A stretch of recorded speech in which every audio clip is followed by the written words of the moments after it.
નમસ્તે મિત્રો, દીર્ઘ educational classic ચેનલમાં આપનું ફરી એકવાર ખૂબ ખૂબ હાર્દિક સ્વાગત છે। આ વિડીયોમાં આપણે ધોરણ 10 વિજ્ઞાનના મોસ્ટ આઈએમપી પ્રશ્નો જોઈશું જે વિભાગ ડી માટે ઉપયોગી થશે।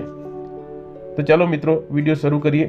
પ્રશ્ન નંબર 1, પ્રયોગશાળામાં હાઇડ્રોજન વાયુની બનાવટ દર્શાવતા પ્રયોગનું વર્ણન કરો। મોસ્ટ આઈએમપી પ્રશ્ન છે, તૈયાર કરી દેજો। પ્રશ્ન નંબર 2, પ્રયોગશાળામાં કાર્બન ડાયોક્સાઇડ વાયુની બનાવટ દર્શાવતા પ્રયોગનું વર્ણન કરો। આ પણ ખૂબ જ અગત્યનો પ્રશ્ન છે। પ્રશ્ન નંબર 3, નીચેના અણુમાં સહસંયોજક બંધની રચના સમજાવો।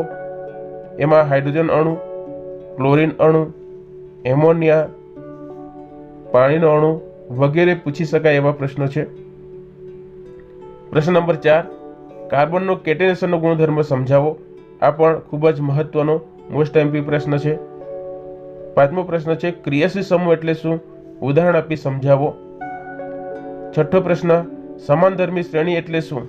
સમાનધર્મી શ્રેણીની લાક્ષણિકતાઓ જણાવો। પ્રશ્ન નંબર 7, નીચેના સંયોજનોના ભૌતિક ગુણધર્મો અને તેના ઉપયોગો લખો।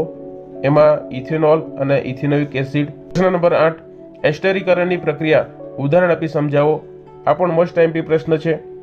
પ્રશ્ન નંબર 9, કાર્બનિક સંયોજનો માટે નીચેની પ્રક્રિયા ઉદાહરણ આપી સમજાવો। એમાં છે યોગશીલ પ્રક્રિયા અને વિસ્થાપનની પ્રક્રિયા।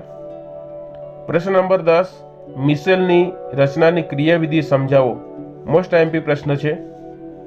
11મો પ્રશ્ન છે, નીચેના સંયોજનોના અણુસૂત્ર, બંધારણીય સૂત્ર અને ઇલેક્ટ્રોનીય સૂત્ર લખો।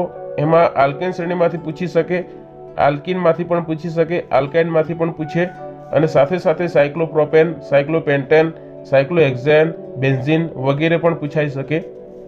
12મો પ્રશ્ન છે, અમીબામાં થતી પાચનની પ્રક્રિયા સમજાવો। મનુષ્યમાં ખોરાકનું પાચન કેવી રીતે થાય છે તે સમજાવો। મોસ્ટ આઈએમપી પ્રશ્ન છે। પ્રશ્ન નંબર 14, જારક અને અજારક શ્વસન વિશે સમજૂતી આપો। આ પણ મોસ્ટ આઈએમપી પ્રશ્ન છે। મનુષ્યનું શ્વસન તંત્ર સમજાવો। હૃદયની રચના આકૃતિ સહિત સમજાવો।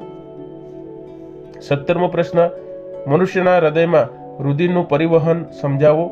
મોસ્ટ આઈએમપી પ્રશ્ન છે, તૈયાર કરી દેવાનો। 18મો પ્રશ્ન છે, મનુષ્યનું ઉત્સર્જન તંત્ર આકૃતિ સહિત સમજાવો। આ પણ મોસ્ટ આઈએમપી પ્રશ્ન છે। 19મો પ્રશ્ન છે મિત્રો, માનવ આંખની રચના આકૃતિ સહિત સમજાવો। 20મો પ્રશ્ન છે, લઘુ દ્રષ્ટિની ખામી અને ગુરુ દ્રષ્ટિની ખામી આકૃતિ સહિત સમજાવો। મોસ્ટ આઈએમપી પ્રશ્ન છે। 21મો પ્રશ્ન છે, કાચના પ્રિઝમ વડે થતું પ્રકાશનું વક્રીભવન સમજાવો। આ પણ મોસ્ટ આઈએમપી પ્રશ્ન છે। 22મો, કાચના પ્રિઝમ વડે થતું પ્રકાશનું વિભાજન સમજાવો।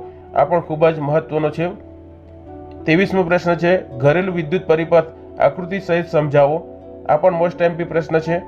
24મો પ્રશ્ન છે, વિદ્યુત પ્રવાહ વાપરતી વખતે કઈ કઈ બાબતો ધ્યાનમાં લેવી જોઈએ? આ પણ ખૂબ જ અગત્યનો પ્રશ્ન છે। 25મો છે, નકામા કચરાના પ્રકારો વર્ણવો। આ પણ મોસ્ટ આઈએમપી પ્રશ્ન છે। 26મો પ્રશ્ન છે, કચરાનું વ્યવસ્થાપન કેવી રીતે કરી શકાય? આ પણ મોસ્ટ આઈએમપી પ્રશ્ન છે। મિત્રો, પાસ થવા માટે આટલું ખાસ કરી દેજો। Thanks for watching. Please subscribe my channel. Thank you.